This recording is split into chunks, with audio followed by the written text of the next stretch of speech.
चाकणमधील एका तरुणाच्या मृत्यूप्रकरणी एका राजकीय पदाधिकाऱ्यावर चाकण पोलीस ठाण्यात रात्री उशिरा गुन्हा दाखल करण्याची कार्यवाही सुरू होती। प्रवीण गायकवाड असे मृत्यू झालेल्या तरुणाचे नाव आहे। राजकारणातील दबदबा आणि पोलिसांची भीती दाखवून संबंधित तरुणाला मागील काही दिवसांपासून सातत्याने त्रास दिला जात असल्याची बाब मृत्यूपूर्व चिठ्ठीमधून समोर आली आहे। संबंधित तरुणाच्या मृत्यूनंतर सदरची चिठ्ठी पोलिसांच्या हाती लागली आहे। याबाबत मृत्यू झालेल्या तरुणाच्या आईने चाकण पोलीस ठाण्यात फिर्याद दिली आहे।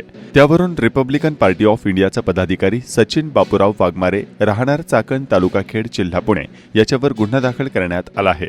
संबंधित मृत्यूपूर्व चिठ्ठीत वाघमारे याचा सर्व कारनामा संबंधित तरुणाने लिहून ठेवला असल्याची बाब समोर आली आहे। राहणार लोणी तालुका राहता जिल्हा अहिल्यानगर यांनी मुलाच्या मृत्यूप्रकरणी चाकण पोलीस ठाण्यात तक्रार दिली आहे। त्यावरून सचिन वाघमारे याच्यावर चाकण पोलिसांत गुन्हा दाखल झाला आहे। मागील काही दिवसात चाकण पोलीस ठाण्यात उडबस असणाऱ्या मंडळींनी त्रास दिल्यानंतर झालेला हा दुसरा मृत्यू आहे। यापूर्वी पोलीस ठाण्यात आणि आता वरिष्ठ पोलीस अधिकाऱ्यांशी संपर्क असलेल्या तथाकथित पत्रकार म्हणून मिरवणाऱ्या जिल्हा परिषद शिक्षकाने अशाच प्रकारे एका तरुणाला वेगवेगळ्या गुन्ह्यात अडकवण्याची धमकी देत एका तरुणीच्या मदतीने त्याला त्रास दिला होता। त्यानंतर या तरुणाचा मृतदेह लोणावळा येथील दरीत मिळून आला होता।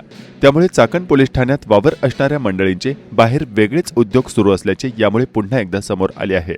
पोलीस ठाण्यात उडबस असलेल्या मंडळींचे बाहेर काय काय धंदे चालतात यावर पोलिसांनीच लक्ष देण्याची गरज आहे।